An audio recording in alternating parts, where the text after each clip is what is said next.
सीमा 2 दिन पहले ही मायके आई थी। आज वह अपनी सहेली से मिलने आई थी। आते ही उसने चप्पलें उतारी और जोर से आवाज़ लगाई, अरे माँ, यह घर इतना बिखरा हुआ क्यों है? भाभी पूरे दिन क्या करती हैं? इतना भी नहीं होता कि घर ढंग से रखा जाए। घर कम कबाड़ खाना ज़्यादा लगता है। शीतल उस वक्त रसोई में खड़ी रोटी सेक रही थी। पसीना चेहरे पर साफ दिख रहा था। साड़ी का पल्लू कमर में घुसा हुआ था, लेकिन फिर भी उसने आवाज़ नहीं लगाई। बस अपने काम में लगी रही, जैसे कुछ सुना ही नहीं हो। तभी सीमा खुद रसोई में आ गई और शीतल को ऊपर से नीचे तक ऐसे देखा जैसे कोई गलती ढूंढ रही हो। फिर हंसते हुए बोली, सच में भाभी, आपको तो कुछ आता ही नहीं है। मेरे ससुराल में होती ना तो एक दिन भी टिक नहीं पाती। वहाँ तो मेरी ससुराल 1 मिनट में निकाल कर बाहर करती। यहाँ तो माँ बहुत भोली है, सह रही है आपको। शीतल ने धीरे से बस इतना कहा, दीदी आप बैठ जाइए, मैं चाय बना देती हूँ, थक गई होंगी आप। तो सीमा तुरंत पलट कर बोली, रहने दीजिए, आपकी बनाई चीज़ें खाने पीने की आदत नहीं है मुझे। आपकी तो वो पानी वाली चाय ही होगी। और वैसे भी आपके हाथ की चाय पीकर बीमार पड़ गई तो माँ का तो पहले ही बीपी हाई रहता है।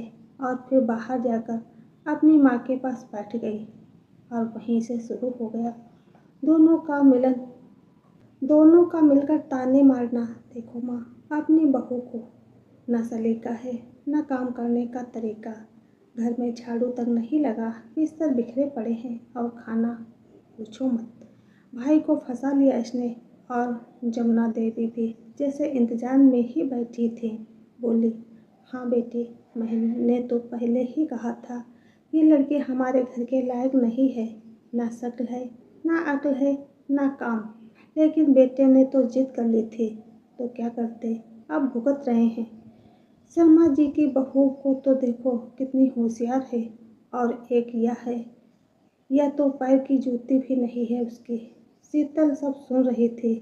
रसोई में हाँ शब्द जैसे सीधे दिल में लग रहा था। तवा गर्म था और उससे ज़्यादा कलेजा जल रहा था उसका।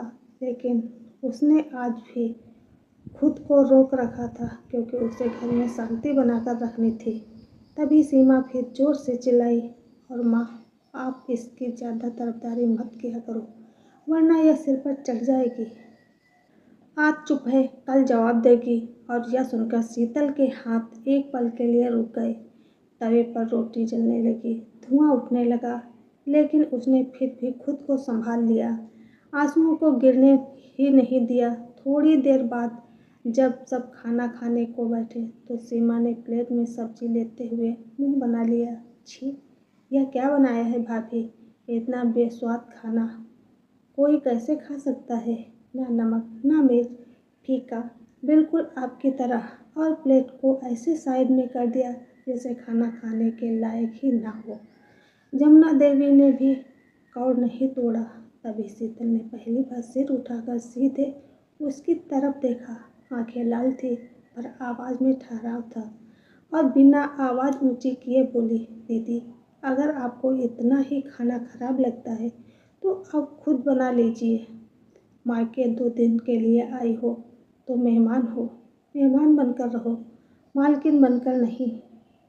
हर बार आकर सिर्फ कमी निकालना आसान होता है, करके दिखाना मुश्किल।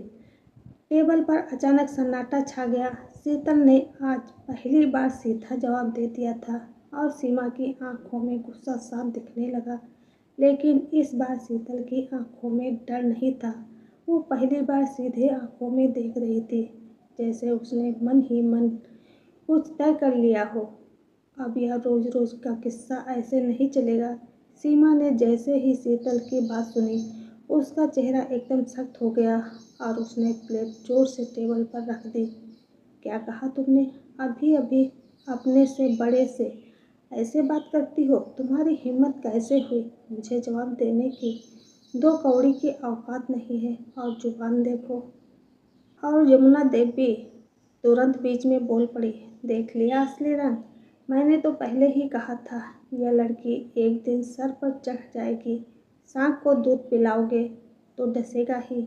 आज जवाब दे रही है, कल हाथ उठाएगी। लेकिन शीतल इस बार चुप नहीं हुई। उसने बिना नज़र झुकाए सीधे कहा, दीदी, हर बार आप आती हैं और मुझे नीचा दिखाती हैं।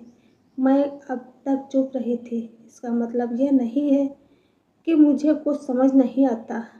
मैं इस घर की शांति बनाए रखना चाहती हूँ, पर आप शांति नहीं, तमाशा चाहती हैं।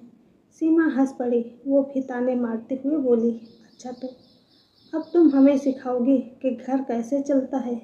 तुम्हें पता भी है इस घर में तुम्हारी हैसियत क्या है? एक बहू हो, मालकिन बनने का सपना मत देखो। इस बार शीतल ने अपनी आवाज़ थोड़ी सख्त की। मेरी हैसियत मुझे पता है दीदी, लेकिन मेरी मेहनत की भी कोई कीमत है या नहीं, आज जानना है। सुबह 5 बजे से 11 बजे तक मैं अकेली पूरा घर संभालती हूँ। माँ जी का नाश्ता, अतुल का टिफिन, कपड़े, बर्तन, झाड़ू, पोछा और बदले में सिर्फ ताने मिलते हैं। सलीका नहीं है, फंसा लिया, पैरों की जूती, यह कब तक चलेगा? जमुना देवी ने गुस्से में कहा, तो क्या हुआ? बहू का काम ही होता है घर संभालना, उसमें कौन सा एहसान कर रही हो? हमने भी किया है। सीमा ने तुरंत बात पकड़ ली। हाँ भाभी, आप कोई नौकरी नहीं कर रही हो तो पैसे कमा कर ला रही हो, बस घर में ही तो रहती हो, फिर इतना घमंड किस बात का? शीतल ने इस बार बिना रुके जवाब दिया, बस यही गलती कर रहे हो आप लोग।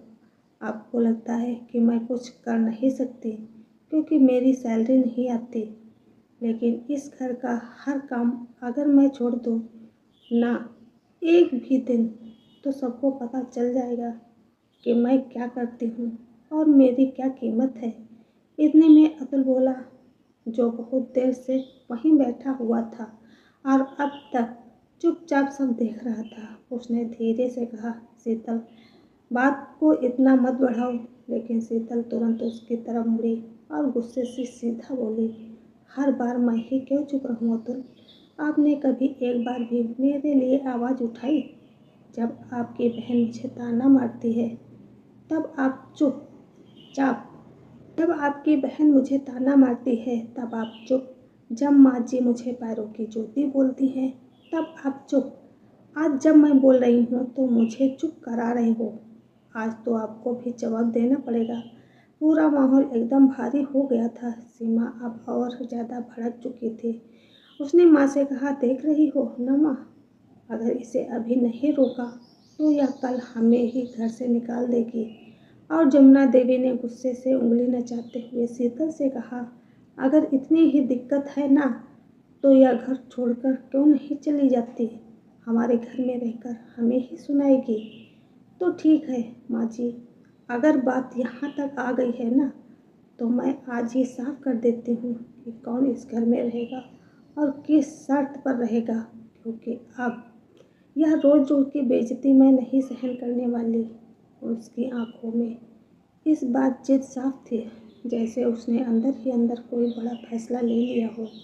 और सीमा को पहली बार लगा कि मामला अब उसके हिसाब से नहीं चलने वाला।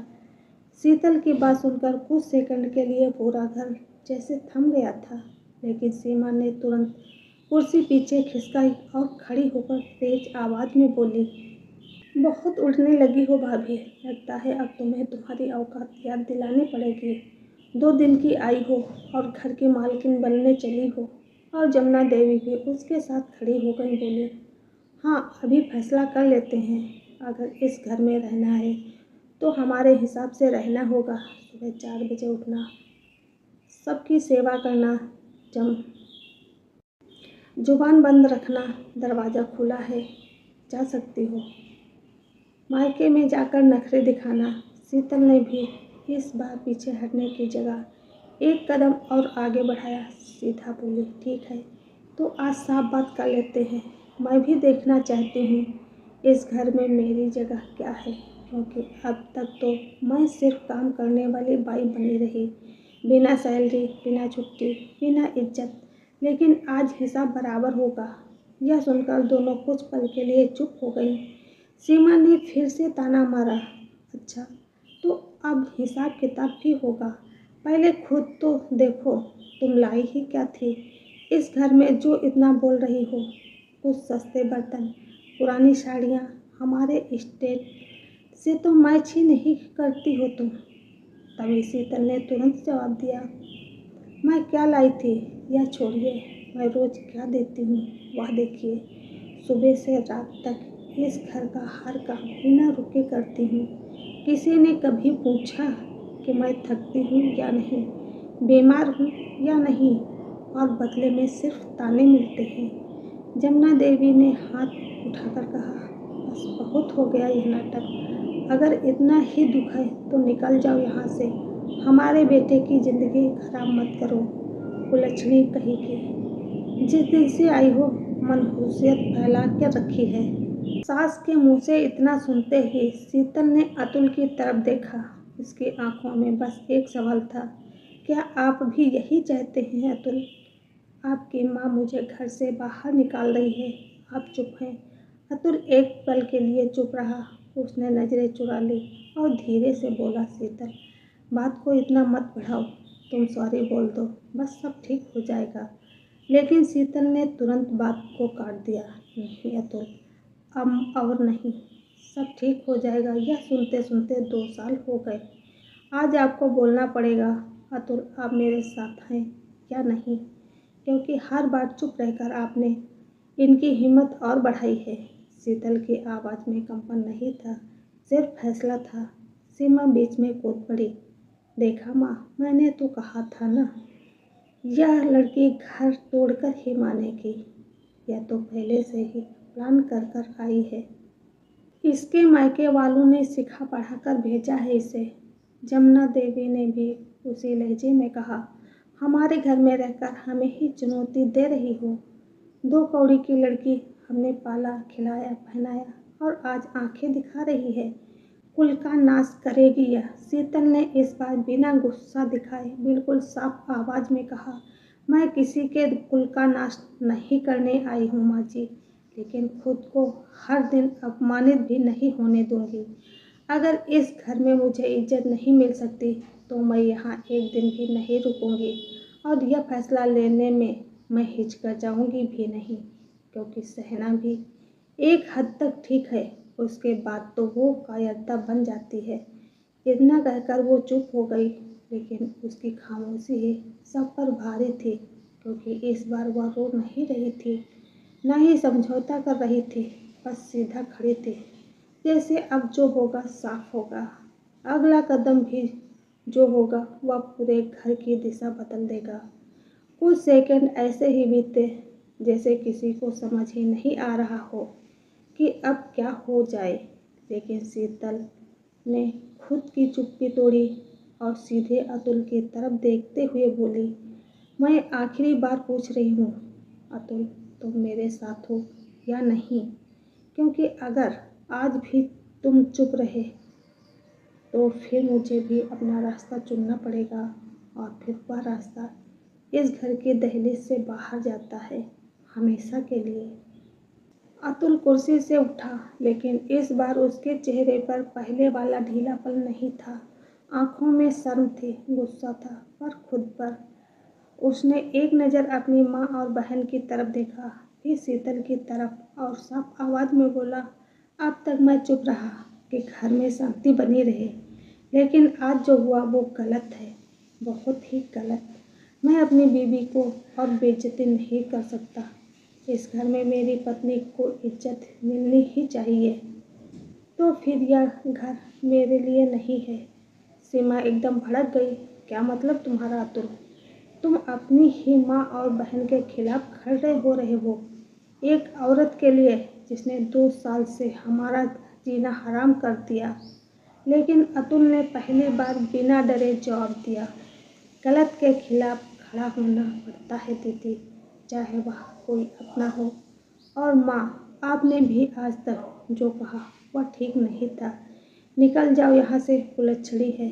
यह शब्द एक बहू के लिए नहीं कहे जाने चाहिए। और आप दीदी कह रही हो शीतल ने आप लोगों का जीना हराम कर दिया, बल्कि शीतल ने नहीं, आप लोगों ने उसका जीना हराम कर दिया है। हर बात में शीतल को नीचा दिखाना बंद करना होगा। आज से, अभी से।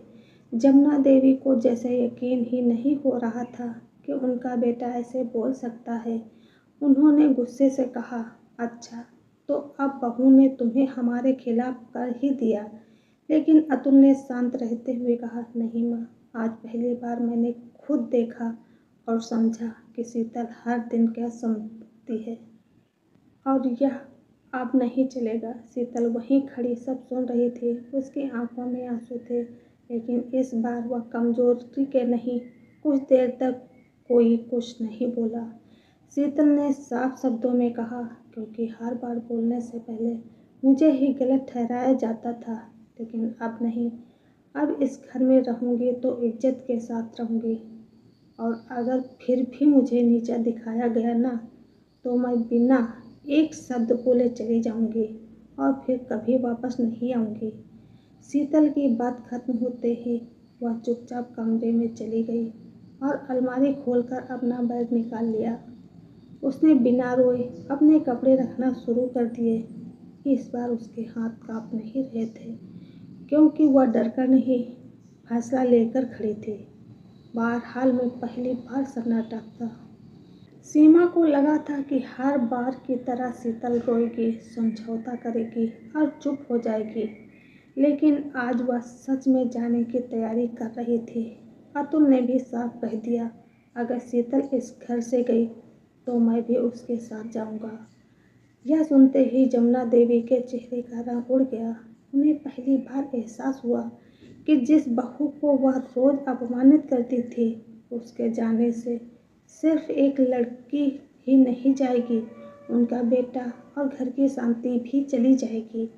उधर सीमा भी चुप हो गई, क्योंकि उसे समझ आ गया था कि ताने मारना आसान था, लेकिन उसके शब्दों से बात घर टूटने तक पहुंचा दी थी।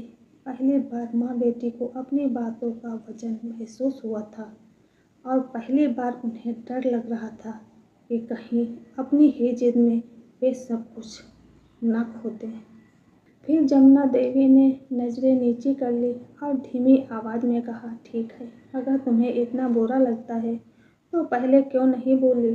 और सीमा भी अब चुप हो गई थी, क्योंकि उसे समझ आ गया था कि आज तो बात हाथ से निकल चुकी है। उस दिन के बाद घर का माहौल बदल गया, क्योंकि पहली बार शीतल ने सहना बंद कर दिया था और एक ही दिन में सबको उनकी औकात दिखा दी थी।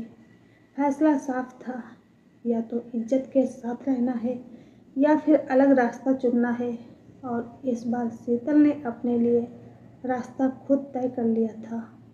तो ये थी आज की कहानी। आपको यह कहानी कैसी लगी कमेंट करके ज़रूर बताएं। राधे राधे।